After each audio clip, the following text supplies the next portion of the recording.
right, ladies and gentlemen, welcome back. We're going to talk about stuff found in the Declaration of Independence, Chapter 6.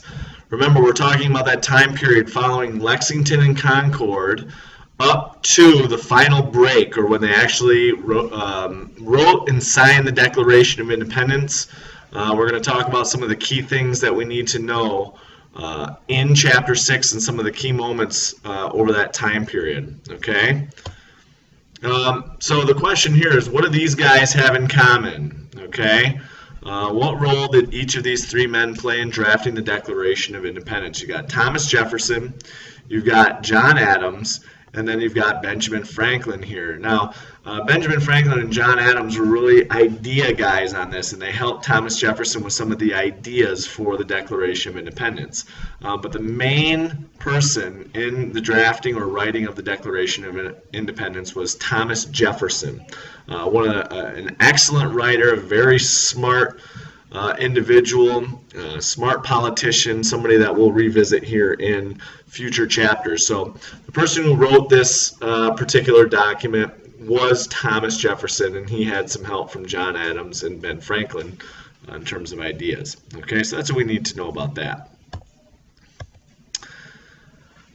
So here we have really kind of the beginning of this chapter, independence or continued petitioning, which would mean, should we keep asking for forgiveness and negotiate with the king? And that's really what was at hand here as the Continental Congress was meeting in Philadelphia. And then we've got this guy, Patrick Henry, famous quote, "Give me liberty or give me death."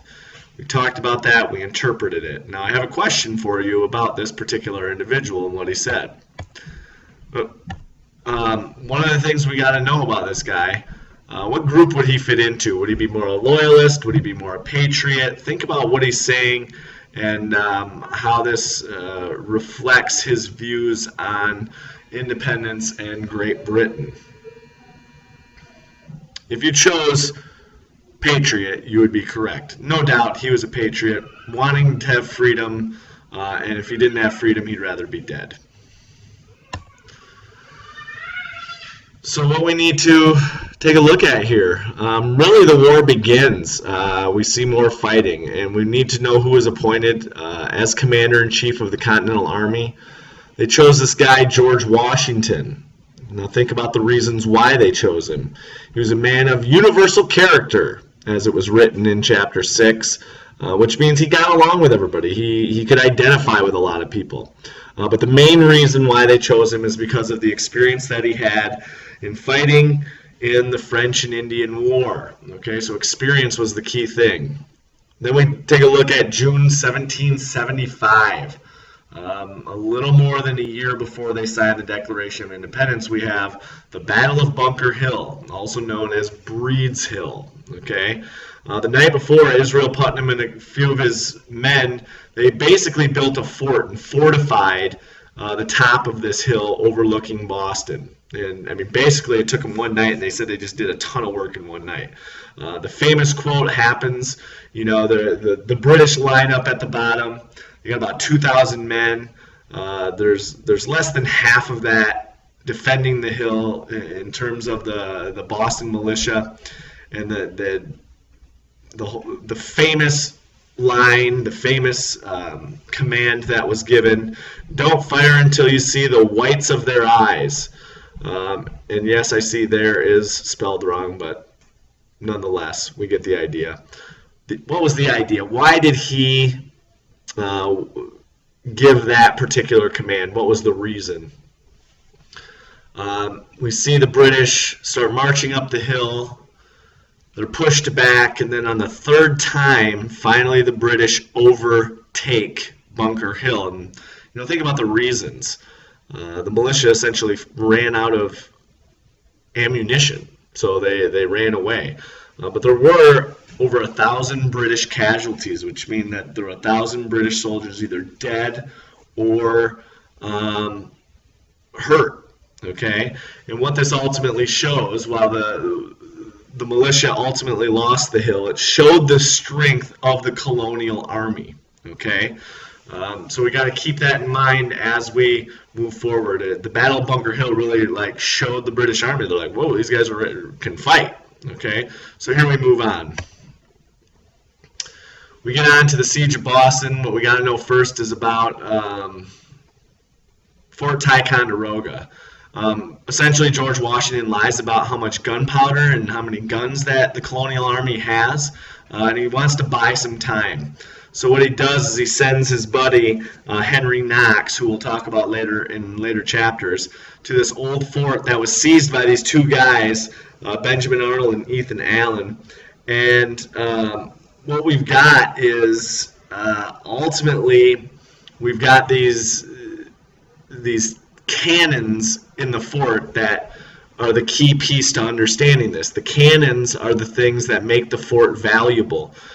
So they need these cannons for the siege of Boston, which is like they're not letting anybody in or out of Boston. And remember, George Washington's trying to buy as much time with this lie about how many cannons that they have and how much gunpowder they have. So it takes a while to get these cannons back, and it gets a little crazy. So we got to understand, well, why is it that the British ultimately left Boston? Why did they abandon it? And when you look, it's like, well, they didn't really want to fight. They woke up the next morning after the cannons arrived on the top of Dorchester Heights, and they're like, where did those cannons come from? And they really didn't want to fight, so they kind of left Boston, but we'll see later on that they come back for Boston. So the cannons are taken from Ticonderoga over to Boston. The lie worked, and the British finally abandoned Boston. So then we've got our two written pieces here. What was the intention of the olive branch petition? So you take a look at it, remember an olive branch really ultimately stands for peace. And that was the intention. They said, all right, we're willing to negotiate, we'll have peace, but then, the way that King George reacts, he's like, no, you guys are rebels, this is too late, and forget it, we're going to fight. And he sees the colonists as rebels and traitors, so kind of the damage has been done. But that was the intention of the olive branch petition, was to try to achieve peace and have less fighting. So then we got to take a look at this guy Thomas Paine and the book that he wrote called Common Sense. And it was more like a pamphlet. It was a small little book.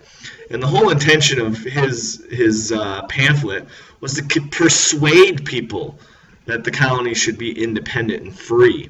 And he was looking at it going, hello, this is common sense. Haven't you seen the way that we've been treated over time? The arguments that they've done good by us are bad arguments, and we need to break free of Great Britain. And so we see the differences here. The olive branch petition wants peace, whereas Thomas Paine's book really wants independence. And if that means war, that means war. So a couple of things you got to remember about that.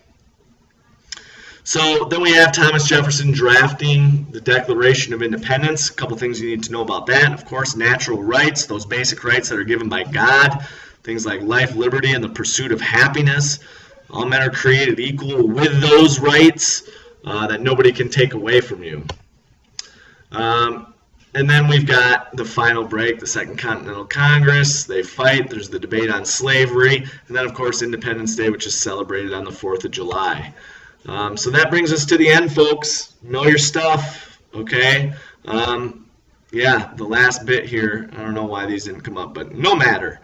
You guys are going to do great. Think about those principles of the Declaration, and that's all good to know for this chapter. All right, we will see you next time.